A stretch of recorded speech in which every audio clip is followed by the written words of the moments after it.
رحمۃ اللہ وبرکاتہ۔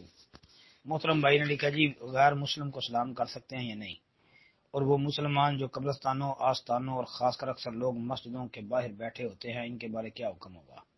حالانکہ لکڑیاں اکٹھی کرنے اور لوگوں کے گھروں کو آگ لگانے والی حدیث بھی سننے کو ملی ہے، کہتے ہیں جی وضاحت فرما دیں۔ محترم بھائی، پہلی بات، غیر مسلم کو سلام کر سکتے ہیں یا نہیں، تو بھائی صحیح مسلم کے اندر حدیث ہے، نبی صلی اللہ علیہ وسلم نے یہودیوں اور عیسائیوں کو پہلے سلام کرنے سے منع کیا ہے، یعنی کہ ان کو سلام کرنے میں پہل نہ کرو۔ یہ آپ علیہ الصلوۃ والسلام کا فرمان صحیح مسلم کے اندر موجود ہے۔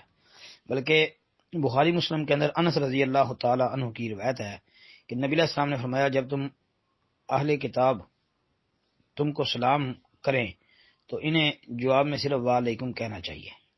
اگر وہ سلام پہلے کر دیتے ہیں تو وعلیکم ہی کہنا ہے، بس یہی کافی ہے جی۔ باقی جو قبرستانوں کے اندر، آستانوں، خاص کر اکثر لوگ مسجدوں کے باہر بیٹھے ہوتے ہیں، ان کے بارے کیا ہوگا؟ بھائی اس طرح مجاور بن کے نہیں بیٹھنا چاہیے، یہ درست نہیں ہے۔ باقی جو لکھا ہے آپ نے، حالانکہ لکڑیاں اکٹھی کرنے اور لوگوں کے گھروں کو آگ لگانے والی حدیث بھی سننے کو ملی ہے، بھائی یہ حدیث آپ نے کس موضوع کے مطابق سنی ہے یہ بتائیں۔ ہاں یہ حدیث تو آتی ہے کہ جو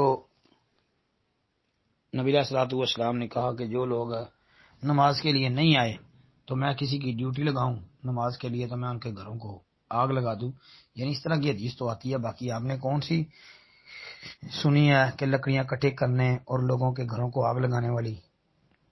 اگر آپ کو اس کے علاوہ کوئی حدیث ذہن میں ہے تو آپ وہ بھی واضح کر دیں تاکہ جواب عرض کرنے میں آسانی ہو جائے۔ السلام علیکم ورحمۃ اللہ۔